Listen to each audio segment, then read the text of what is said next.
அந்த மாலை வானம் கருமேகங்களால் மூடப்பட்டிருந்தது.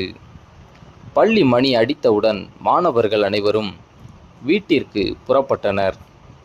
ஆனால் கனமழை காரணமாக நான் பழைய அறிவியல் கட்டிடத்தின் பின்புறம் சிக்கிக்கொண்டேன். மின்சாரமும் துண்டிக்கப்பட்டிருந்தது.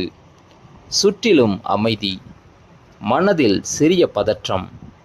அப்போது தூரத்தில் ஒரு குரல், "நீங்க இங்க இருக்கீங்களா?" அது கார்த்திகாவின் குரல். கையில் டார்ச் லைட்டுடன் அவள் என்னை தேடி வந்தாள். என்னை கண்டவுடன் அவளது முகத்தில் நிம்மதி மலர்ந்தது. "எல்லோரும் போயிட்டாங்க, நீ மட்டும் இல்லைன்னு தெரிஞ்சதும் நான் திரும்பி வந்தேன்" என்றாள். அந்த ஒரு வாக்கியம் என் மனதை ஆழமாக தொட்டது. "எனக்காக திரும்பி வந்தாயா?" என்று கேட்டேன். "ஆமாம், உன்னை அங்கே விட்டுட்டு நான் எப்படி வீட்டுக்கு போவேன்?" என்று மெதுவாக சிரித்தாள். மழை சற்றே குறைந்தது. இருவரும் மெதுவாக பள்ளி வாசலை நோக்கி நடந்தோம். சேற்று பாதையில் நான் வழுக்க முயன்றபோது கார்த்திகா என் கையை பிடித்து நிலைநிறுத்தினாள். "பார்த்து வாங்க" என்றாள். அந்த நொடியில் அவளது கையை விடவே மனம் வரவில்லை. அவளும் கையை இழுத்து கொள்ளவில்லை. இருவரும் அமைதியாக நடந்தோம். அந்த அமைதி கூட காதலின் மொழியாக தெரிந்தது.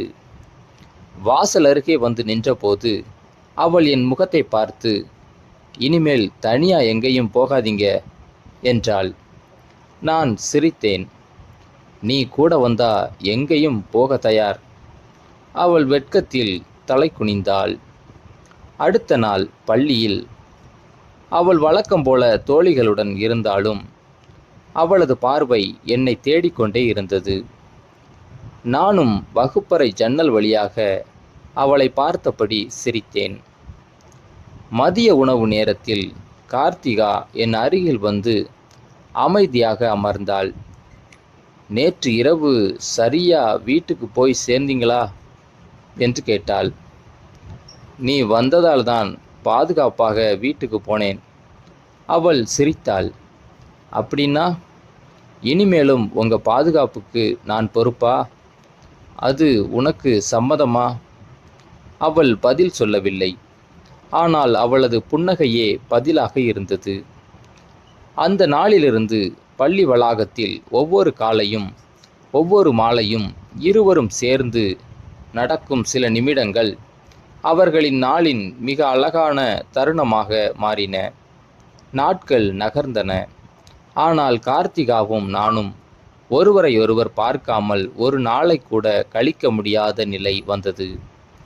ஒவ்வொரு காலையிலும் பள்ளி வாசலில் முதலில் வருபவர் யார் என்று இருவருக்கும் ஒரு இனிய போட்டி. நான் முன்பே வந்திருந்தால் அவள் தொலைவில் இருந்து கையை அசைத்து புன்னகைப்பாள். அவள் முதலில் வந்திருந்தால் நான் வந்தவுடன் அந்த புன்னகை இன்னும் பிரகாசமாக மாறும்.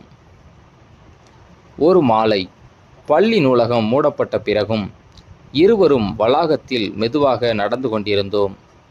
அந்த நாளில் நான் உன்னை தேடி வரவில்லை என்றால் என்ன நடந்திருக்கும் என்று கார்த்திகா மெதுவாக கேட்டாள். நான் சில நொடிகள் அமைதியாக இருந்தேன். "அது எனக்கு தெரியாது. ஆனால் என் வாழ்க்கையில் மிக முக்கியமான ஒருவரை நான் சந்திக்காமல் போயிருப்பேன்." அவள் என்னை பார்த்தாள். அந்த பார்வையில் வார்த்தைகளை விட அதிகமான அன்பு இருந்தது. "உனக்கு நான் உண்மையிலேயே அவ்வளவு முக்கியமா?" "முக்கியம் இல்ல. என் வாழ்க்கையின் ஒரு பகுதியாகிவிட்டாய்." அவளது கண்கள் ஈரமானது. அவள் மெதுவாக என் அருகில் வந்து நின்றாள்.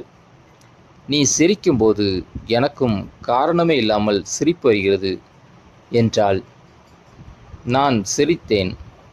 "அதுதான் காதலின் அழகு போல." அந்த மாலை தென்றல் காற்று வீசியது. பள்ளி மைதானத்தில் இருந்த பெரிய மரத்தின் கீழ் இருவரும் சில நிமிடங்கள் அமைதியாக அமர்ந்திருந்தோம். நமக்காக எதிர்காலத்தில் என்ன காத்திருக்கிறது என்று கார்த்திகா கேட்டாள். "எனக்கு தெரியாது. ஆனால் ஒரு விஷயம் மட்டும் தெரியும்." "என்ன?" "எந்த நாளாக இருந்தாலும் என் அருகில் நீ இருந்தால் அது எனக்கு நல்ல நாளாகத்தான் இருக்கும். அந்த வார்த்தைகளை கேட்ட கார்த்திகா வெட்கத்துடன் புன்னகைத்தாள். நீ இப்படி பேசும்போது என் இதயம் வேகமாக துடிக்கிறது என்று மெதுவாகச் சொன்னாள். மாலை சூரியன் மறையத் தொடங்கியது. இருவரும் பள்ளி வாசலை நோக்கி ஒன்றாக நடந்தோம். பிரிய மனமில்லாமல் சில நொடிகள் நின்றனர். நாளைக்கு சந்திப்போமா என்று கார்த்திகா கேட்டாள். நாளைக்கு மட்டுமில்ல, வாழ்க்கை முழுவதும் உன்னை சந்திக்க வேண்டும் என்பதுதான் என் ஆசை. அவள் மெதுவாக தலையசைத்தாள். அந்த ஆசை ஒரு நாள் நிச்சயம் நனவாகட்டும். இருவரின் முகத்திலும் நம்பிக்கை நிறைந்த புன்னகை மலர்ந்தது. காலம் மெதுவாக நகர்ந்தது. பள்ளியின் இறுதி ஆண்டு தொடங்கியது. தேர்வுகள் நெருங்கியதால் முன்பு போல் நீண்ட நேரம் பேச முடியவில்லை. ஆனால் ஒவ்வொரு காலையிலும் ஒரு புன்னகையும், ஒவ்வொரு மாலையும் ஒரு நாளைக்கு சந்திப்போம் என்ற வார்த்தையும் அவர்களின் நாளை முழுமையாக்கியது. ஒரு நாள் கார்த்திகா பள்ளிக்கு வரவில்லை. அன்று முழுவதும் என் மனம் அமைதி இல்லாமல் இருந்தது. வகுப்பில் ஆசிரியர் என்ன சொன்னார் என்பது கூட காதில் விழவில்லை. அடுத்த நாளும் அவள் வரவில்லை. 3வது நாள் காலையில் பள்ளி வளாகத்தில் அவள் மெதுவாக நடந்து வந்தாள். முகத்தில் சோர்வு இருந்தாலும் என்னை பார்த்தவுடன் வழக்கம் போல அந்த இனிய புன்னகை மலர்ந்தது. என்னாச்சு, 2 நாள் வரலையே என்று கவலையுடன் கேட்டேன். அம்மாவுக்கு உடம்புக்கு சரியில்லை, வீட்டிலேயே இருக்க வேண்டியதாக இருந்தது. ஒரு செய்தியாவது சொல்லியிருக்கலாமே. சொல்ல நினைத்தேன், ஆனால் உன்னை தேவையில்லாமல் கவலைப்படுத்த விரும்பல. நான் ஆழமாக மூச்சு விட்டேன். நீ இல்லாத 2 நாட்கள் பள்ளியே வெறுமையாக இருந்தது. அவள் மெதுவாக சிரித்தாள். அப்படியா? ஆமாம், உன் சிரிப்பு இல்லாத பள்ளி எனக்கு பிடிக்கவே இல்லை. அவளது கண்கள் மகிழ்ச்சியில் மின்னின. அன்று மாலை பள்ளியின் தோட்டத்தில் இருவரும் சில நிமிடங்கள் அமர்ந்திருந்தனர். ஒரு நாள் நம்ம வாழ்க்கை வேறு பாதைக்கு போயிட்டா என்று கார்த்திகா கேட்டாள். நான் சிறிது நேரம் யோசித்தேன். பாதைகள் வேறாக இருக்கலாம், ஆனால் நம்ம மனசு ஒரே திசையில்தான் இருக்கும். அவள் அமைதியாக என் தோளில் சாய்ந்தாள். அந்த நொடியில் எந்த வார்த்தையும் தேவையில்லை. மாலை தென்றலும் மரங்களின் சலசலப்பும் மட்டுமே அவர்களுடன் பேசின. சில வாரங்களுக்கு பிறகு இறுதி தேர்வுகள் முடிந்தன. பள்ளியின் கடைசி நாள். அனைவரும் புகைப்படங்கள் எடுத்துக்கொண்டனர். நண்பர்கள் ஒருவருக்கொருவர் விடை பெற்றனர். கார்த்திகா என் அருகில் வந்து நின்றாள். இனிமேல் தினமும் உன்னை பார்க்க முடியாதே என்று மெதுவாகச் சொன்னாள். நான் புன்னகைத்தேன். பள்ளி முடிந்திருக்கும், ஆனால் நம்ம கதை இப்போதுதான் ஆரம்பமாகிறது.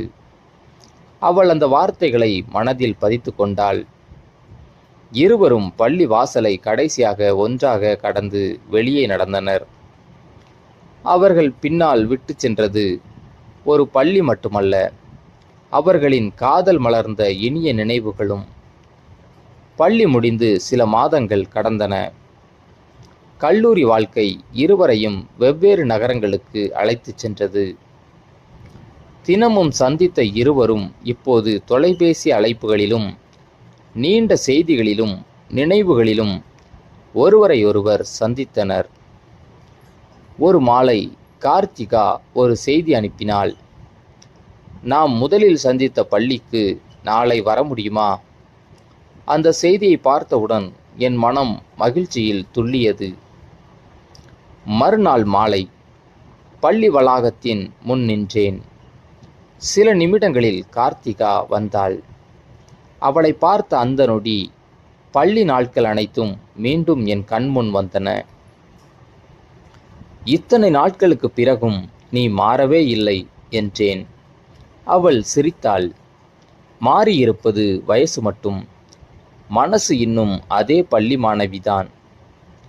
இருவரும் பழைய மைதானத்தை நோக்கி நடந்தனர். மாலை சூரியன் மெதுவாக மறைந்து கொண்டிருந்தது. இந்த இடம் ஞாபகம் இருக்கா என்று அவள் கேட்டாள். இங்குதான் நீ என்னை காப்பாற்றினாய். அந்த நாள்தான் என் வாழ்க்கையின் அழகான தொடக்கம். கார்த்திகா சில நொடிகள் அமைதியாக இருந்தாள். அந்த நாள் நான் ஒரு நண்பனுக்கு உதவினேன் என்று நினைத்தேன். ஆனால் என் வாழ்க்கை துணையை சந்தித்தேன் என்று அப்போது தெரியவில்லை. அந்த வார்த்தைகள் என் இதயத்தை நெகிழச் செய்தன. நான் அவளை பார்த்து மெதுவாகச் சொன்னேன், வாழ்க்கையில் பல வெற்றிகள் கிடைக்கலாம். ஆனால் உன்னை போன்ற ஒருவரின் அன்பு கிடைத்தது தான் என் மிகப்பெரிய அதிர்ஷ்டம். அவள் கண்களில் மகிழ்ச்சி கண்ணீர் துளிர்த்தது. சில ஆண்டுகள் கழித்து இருவரின் குடும்பங்களும் சம்மதித்தனர். எளிமையான மகிழ்ச்சியான திருமணம் நடந்தது. திருமணத்திற்கு பிறகு ஒரு நாள் மாலை அவர்கள் மீண்டும் அதே பள்ளி வாசலுக்கு வந்தனர். கார்த்திகா மெதுவாகச் சொன்னாள், இந்த வாசலை நான் ஒவ்வொரு முறையும் பார்க்கும்போது உன்னை தேடி ஓடி வந்த அந்த மாலைதான் நினைவுக்கு வருகிறது. நான் புன்னகையுடன் பதிலளித்தேன். அன்று நீ என்னை பள்ளியிலிருந்து வெளியே கொண்டு வந்தாய்.